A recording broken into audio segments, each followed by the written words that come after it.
মুজিবুর রহমানের এই বক্তব্য তারা লালন করে। তারা ভাবে যে নারীদেরকে গৃহবন্দী করে রাখতে হবে, তাদের কোনোভাবেই কর্মক্ষেত্রে যেতে দেওয়া যাবে না, এটা তাদের আনুষ্ঠানিক বক্তব্য। সেজন্য আর এই ধরনের কুরুচিপূর্ণ বক্তব্য এবং বিগত ১.৫ বছর ধরে ১.৫ বছরের অধিক সময় ধরে জামাতে ইসলাম এবং ইসলামী ছাত্র শিবিরে ধারাবাহিকভাবে নারীদের নিয়ে যে কুরুচিপূর্ণ সোশ্যাল মিডিয়াতে যে কুরুচিপূর্ণ আচরণ, বারবার তিনি এই নারীদের চরিত্র হরণ করা, আমরা তার প্রতিবাদ জানাচ্ছি এবং আমরা তার দৃষ্টান্তমূলক শাস্তি দাবি জানাচ্ছি। আমরা বিশ্বাস করি আইনের গতিতে চলবে। জামাতে ইসলামের যে সকল নেতৃবৃন্দ, ইসলামী ছাত্র শিবিরের যারা এই নারীদের চরিত্র হরণের কাজে লিপ্ত রয়েছে, সোশ্যাল মিডিয়া বুলিং এর কাজে লিপ্ত রয়েছে, আমরা বিশ্বাস করি অবশ্যই তাদেরকে আইনের আওতায় নিয়ে আনা হবে। এটা আমরা আশা রাখি। আর আরেকটি বিষয় অবদান ইতিমধ্যে করা হয়েছে, খুবই গুরুত্বপূর্ণ। আপনারা লক্ষ্য করে দেখুন, যদি সহি ইসলাম কায়েম করেছে তিনি যুগের পর যুগ, কিন্তু মৃত্যুর সময় তিনি যদি এই শিবিরের বিরুদ্ধে একটি বক্তব্য দিয়ে থাকেন, দেখবেন যে তাকে বলা হয় যে তিনি মনে হয় ইহুদিদের দূষণ হিসেবে তাকে আখ্যায়িত করা হয়।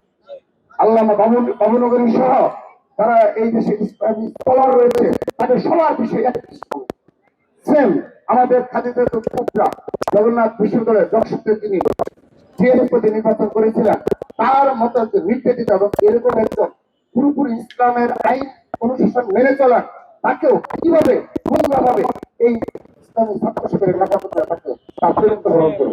ঠিক একইভাবে আমাদের কর্মী যিনি 5 আগস্ট জুলাই আগস্টে গণঅভ্যুত্থানে যে পটভূমিতে রচনা হয়েছিল, যে ছবির মাধ্যমে পুরো বিশ্ব হতবাক হয়ে গিয়েছিল, সেই কর্মীকেও তারা কিন্তু ছাড়ে নাই, কারণ শিবিরের বিরুদ্ধে কথা বলেছে। অর্থাৎ নারীদের বিষয়ে তাদের যে দৃষ্টিভঙ্গি, এই দৃষ্টিভঙ্গির বাইরে সবচেয়ে তিনি ব্যক্তিও যদি কোনো বক্তব্য দিয়ে থাকেন, তাকেও তারা ওই ইহুদিদের বিষয় হিসেবে আখ্যায়িত করে, ইসলামের বিরোধী শক্তি হিসেবে তাদের আখ্যায়িত করা হয়। তো সেজন্য আমরা মনে করি জামাত ইসলাম রাজনৈতিক ভাবে এই বাংলাদেশে যদি সামান্যতম শক্তি অর্জন করে, এটি শুধুমাত্র নারী সমাজ নয়, এই বাংলাদেশের আমরা সেজন্য আমরা সাধারণ শিক্ষার্থীকে দৃষ্টি আকর্ষণ করেছি।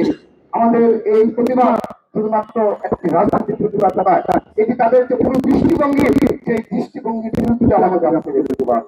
আমরা আশা করবো, আমরা আরেকটি বিষয় বলছি, দেখেন এই বিভিন্ন সময়ে সারা দেশে যদি কোনো বিচ্ছিন্ন ঘটনা ঘটে থাকে, দুই পক্ষের মাঝে যদি কোনো ঘটনা ঘটে থাকে, এমনকি জামাত ইসলামের যদি হামলা করে থাকে, তার প্রতিবাদে এলাকাবাসীও যদি তার প্রতিরোধ করে, যেমন আমাকে আমি আশঙ্কা রয়েছে, সেখানেও এলাকাবাসী যখন প্রতিরোধ করে তাদের জামাত ইসলামের নেতাকর্মীদের বিরুদ্ধে, সেখানেও অহেতুক ভাবে ইচ্ছাকৃত ভাবে বাংলাদেশ গড়ার জন্য আমাদের শীর্ষ নেতার নামে হুঙ্কার স্লোগান দেওয়া।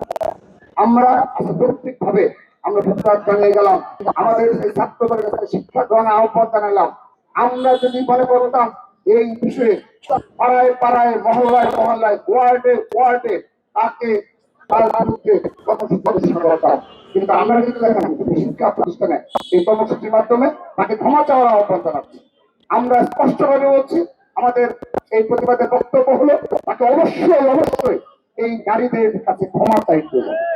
যদি ক্ষমা না চান, তাহলে আমরা আবারও বৃহত্তর কর্মসূচিতে বাধ্য হবো। আপনি যতই সংবাদ সম্মেলন করে এই 12 ঘন্টা পরে বলেন না পাসওয়ার্ড চেঞ্জ হয়েছে, সেটি এই সমাজ জানে, সেটি বাংলাদেশের জনগণ সচেতন, জনগণ বুঝে গেছে। সেজন্য আপনাদের আহ্বান জানাচ্ছি, আপনারা অবশ্যই এই জামাত ইসলামের আপনি অবশ্যই অবশ্যই আপনাকে ক্ষমা চাইতে হবে এবং আপনারা আপনাদের সাংবাদিকদের শেষ করেছে। দেখেন আমাদের আজকে বক্তারা বক্তব্য রেখেছে, কেউ তাকে তুই বলেও সম্বোধন করেনি, কেউ তাকে নোংরা ভাবে সম্বোধন করেনি, অত্যন্ত প্রাকৃতিক ভাবে আমাদের বক্তারা বক্তব্য তুলে ধরেছে।